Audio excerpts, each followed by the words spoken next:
Part 1.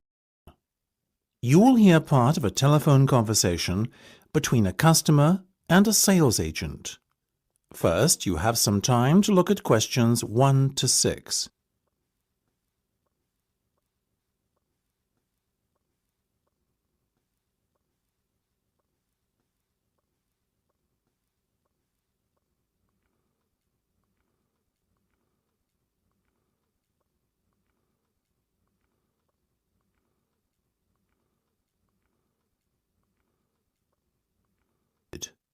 You should answer the questions as you listen, because you will not hear the recording a second time. Listen carefully and answer questions 1 to 6. Now, before we go any further, could you please confirm your full name for me? Of course, it's Marge Thompson. MARGETHOMPSON. Thank you, Marge. That's great. Now, Marge, the next thing I'm going to do is provide you with a booking reference. You should quote this in any further communication you have with us. OK, just let me get a pen. Go ahead. Very well. It's 777 000 44 22. That's 777 000 44 22. Got it? Yes, thank you. And just to confirm, you want to hire a car for 14 days, is that right? Exactly. Right, I can confirm that you'll be issued with a Tigray Sword Star. What's this Tigray sword thing? Oh, my apologies. That's the model of car we've allocated to you for the hire period. Oh, I see. Sorry, I'm not that well up on car models. No worries. I'll give it to you again. Mind you, it's 2 words. Tigray Sword Star. That's Tigre SWORDSTAR.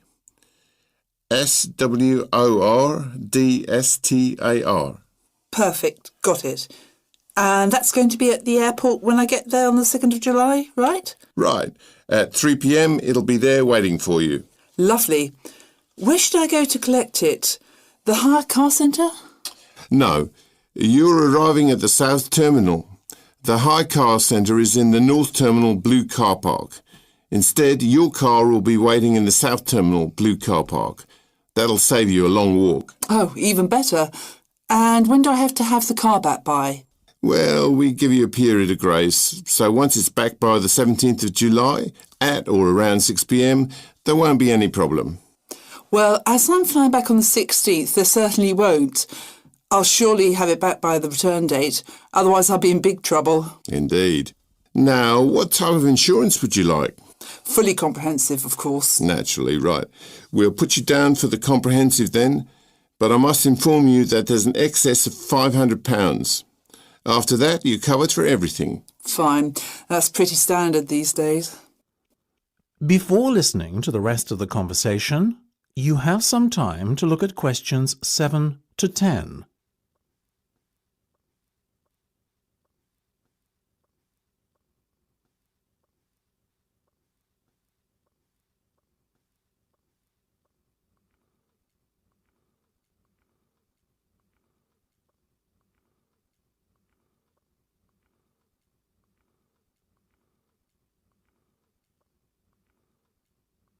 Now listen and answer questions 7 to 10. Now, Marge, how would you like to pay today? Do you accept cheques? Unfortunately not. Only a debit or credit card will suffice. OK. I have my debit card here. No worries. Excellent. Let me just give you a breakdown of the total cost now. It's £280 for the 14-day vehicle hire, and the insurance is an additional £75. Will you be needing a satellite navigation system? How much? £25. No, thank you. I'll use my own. I have one on my mobile. What about the roaming charges? That could amount to even more than £25. Good point. On second thoughts, I'll take the satellite navigation. I also need tyre chains. Is that correct? Not compulsory at this time of year. But I may be travelling up to very high altitudes in the Alps. In that case, perhaps you should hire them too. The change will set you back another £25. No problem. So that's £405 by my calculation. We also have to include 12.5% tax, I'm afraid. Oh, well, if you must. So in total, that's £455.50. Now let me just... That is the end of part 1. You now have half a minute to check your answers.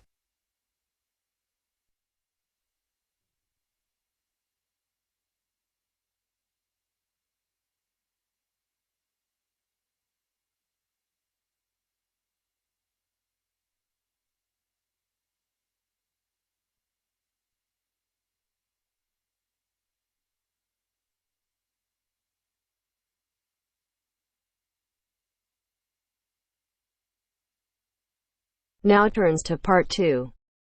Part 2. You're going to listen to a talk about the food we eat. First, you have some time to look at questions 11 to 15.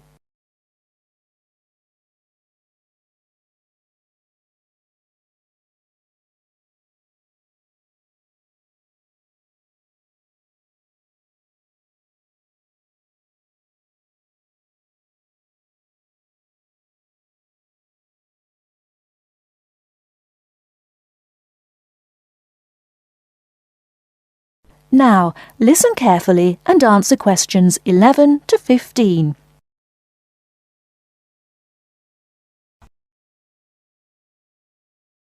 Welcome to The Food We Eat, sponsored by Safeway.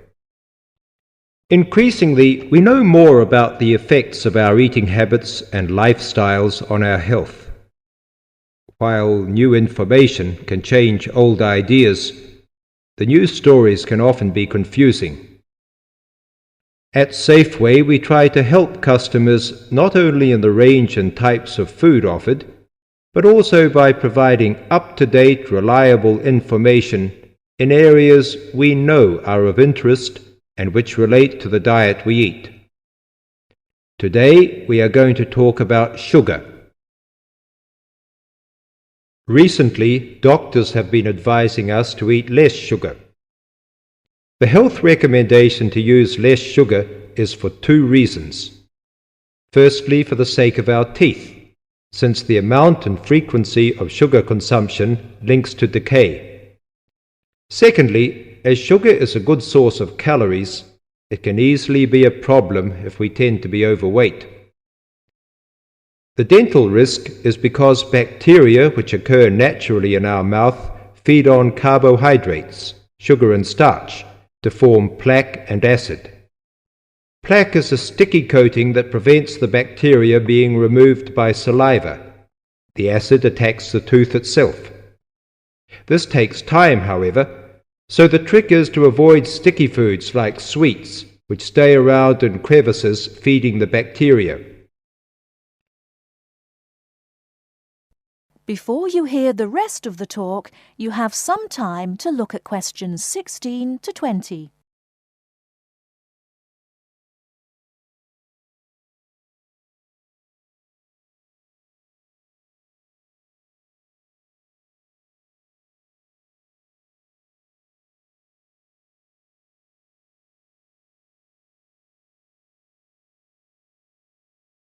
Now listen and answer questions 16 to 20.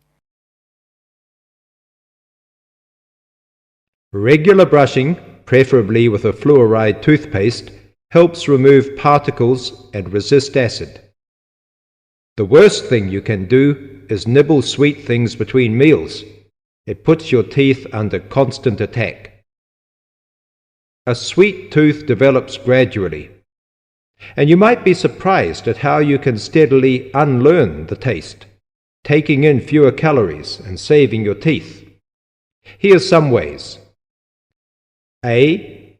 Gradually cut down the sugar in tea and coffee till you can stop altogether or switch to sweeteners.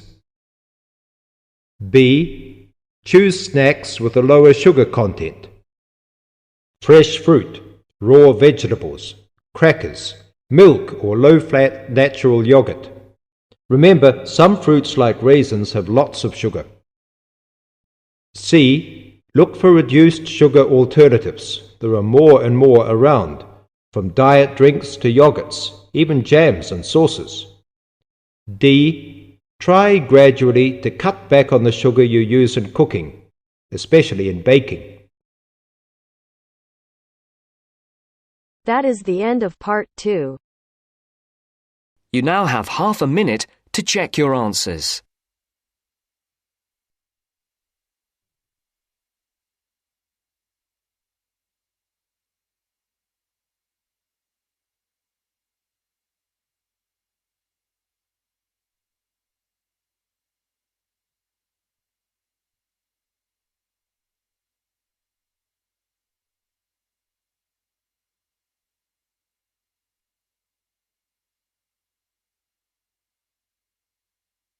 Now turns to part 3.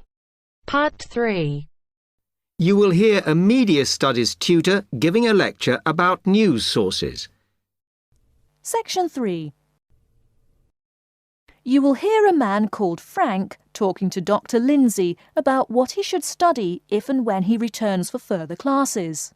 First, you have some time to look at questions 21 to 25.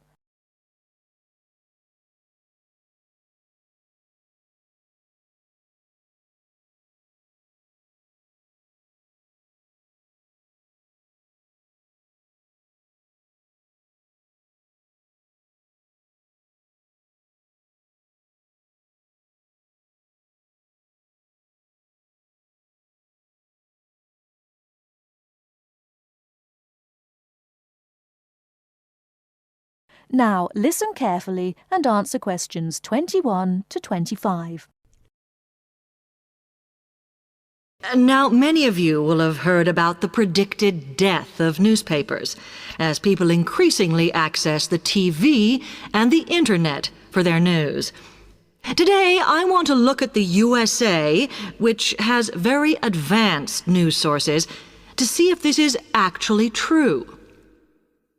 In the USA, the main news sources without doubt are TV, the Internet, and the press. That is, traditional newspapers. And although they are each surviving and growing, they are also changing. Obviously, TV news has been around for a while, and the early evening bulletins, when people get in from work, are very popular.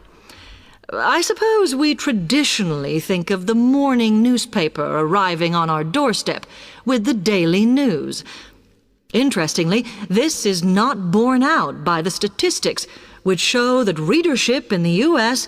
is much higher when people have time to relax, when they're not working, especially on Sundays.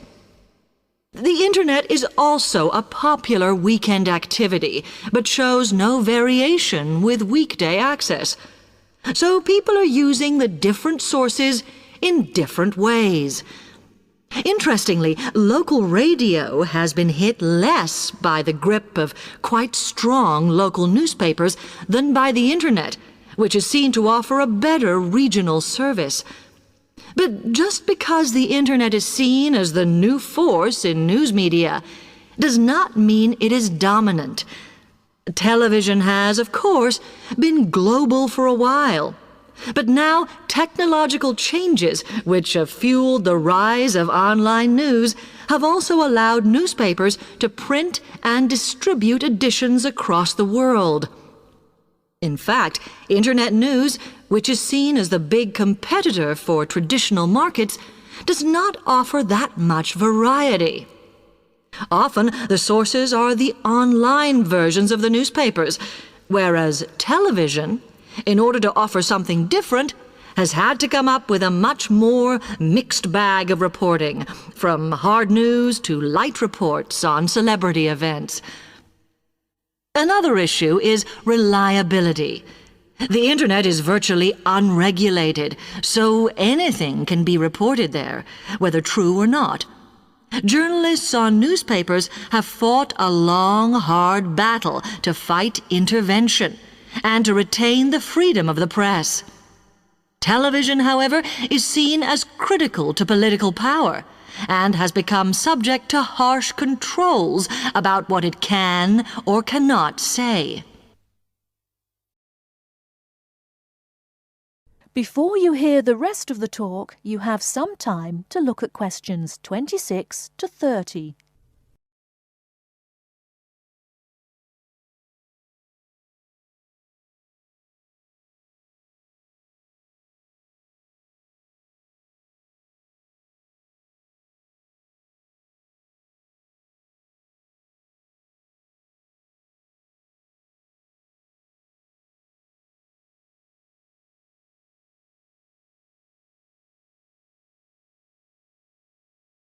Now listen and answer questions 26 to 30. Now, one very critical factor in keeping newspapers alive and well in the USA has been their approach to advertising. Obviously, newspapers are heavily dependent on advertising revenue, and they have become more and more imaginative in what they offer, in order to make sure that advertisers use them and not other news sources.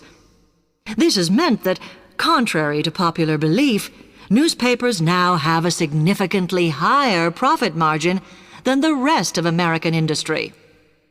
So, how have they managed to raise advertising revenue in this way?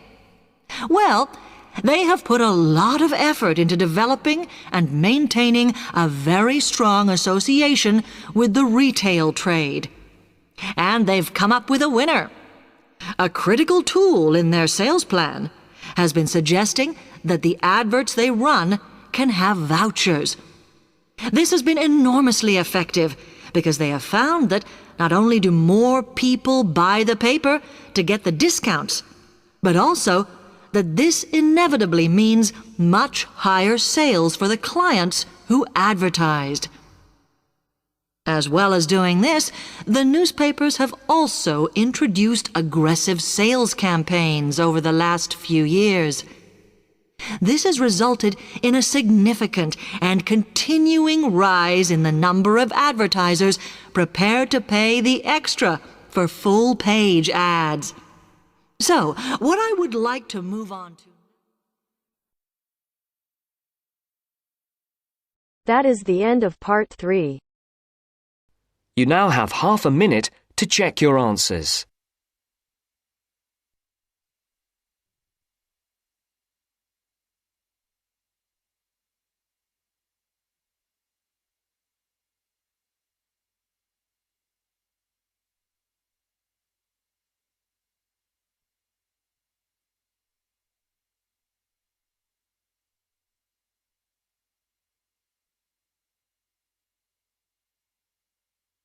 Now turns to part 4. Part 4. You will hear a talk about memory in babies and young children. First, you have some time to look at questions 31 to 40.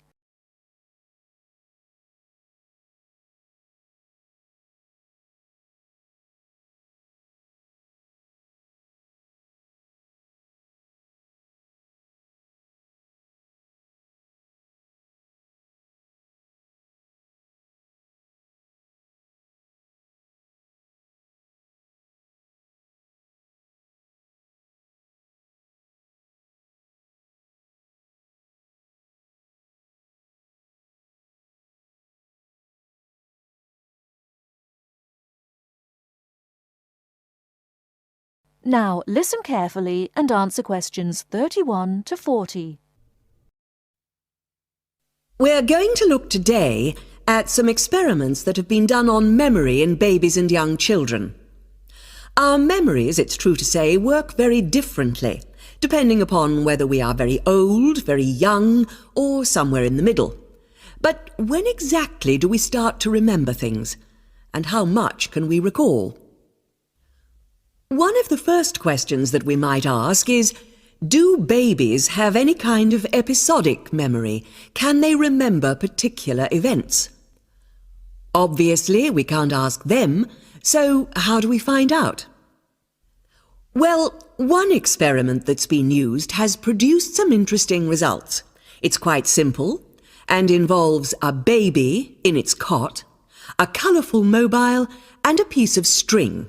It works like this.